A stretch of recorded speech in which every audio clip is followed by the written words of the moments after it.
अशासकीय वैद्यकीय महाविद्यालय आणि रुग्णालय छत्रपती संभाजीनगर सुपर स्पेशालिटी रुग्णालयात एक हृदय शस्त्रक्रिया झाली। या हॉस्पिटलमध्ये 14 वर्षीय मुलाची ओपन हार्ट सर्जरी करण्यात आली। 4.5 तास ही शस्त्रक्रिया करून मुलाच्या हृदयातील छिद्र बंद करण्यात आले। रुग्णाला आता ऑपरेशन थिएटरमधून बाहेर काढण्यात आले असून त्याची तब्येत देखील चांगली असल्याची माहिती डॉक्टर शिवाजी सुक्रे यांनी दिली आहे। आणि विशेष म्हणजे शस्त्रक्रिया करण्यासाठी धडधडते हृदय बंद करून हार्ट लंग मशीनच्या मदतीने शरीरात रक्त आणि ऑक्सिजन पुरवठा सुरळीत ठेवण्यात आला होता।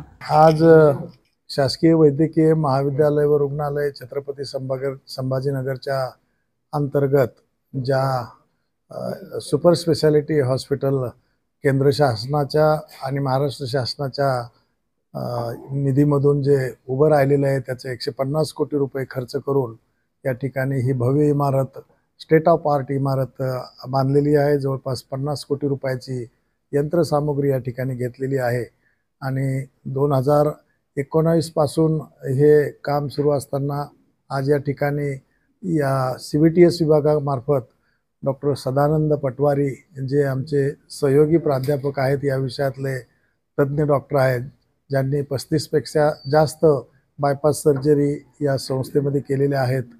परंतु सुपर स्पेशालिटी ब्लॉकमध्ये आज ही पहिली सर्जरी आहे की जी मेजर सर्जरी म्हणतो, बायपास सर्जरी किंवा त्याला ASD असा आजार असतो आणि त्याचं करेक्शन या सर्जरी मार्फत झालेलं आहे।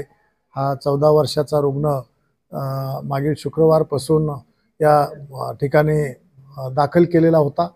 या संस्थेमध्ये दाखल होणारा प्रत्यक्ष हा पहिला रुग्ण आहे आणि त्याच्यावर आज आमच्या तज्ज्ञ डॉक्टर सदानंद पटवारी असतील, डॉक्टर ज्योती कुलकर्णी ज्या प्राध्यापक आहेत भूलतज्ञाच्या, आणि या विषयातले जे तज्ज्ञ आहेत CVTS याच्यातले कार्डियाक अॅनेस्थेटिक डॉक्टर प्रमोद अपसिंगेकर त्यांनी, आणि त्यांच्यासोबत डॉक्टर दत्ता गांगुर्डे, डॉक्टर शीतल डिकले, या डॉक्टर हुसेन, या सर्व टीमनं, त्यामध्ये नर्सिंग स्टाफ आहेत, तंत्रज्ञ आहेत, वर्ग 3 कर्मचारी, वर्ग 4 कर्मचारी, या सर्वांनी मिळून ही मोठी शस्त्रक्रिया या ठिकाणी आज पार पडलेली आहे। साधारणतः 4 ते 4.5 तास हे ऑपरेशन या ठिकाणी झालं आणि हा रुग्ण आता OT मधून आम्ही बाहेर गेला आणि त्याची तब्येत सुद्धा चांगली आहे।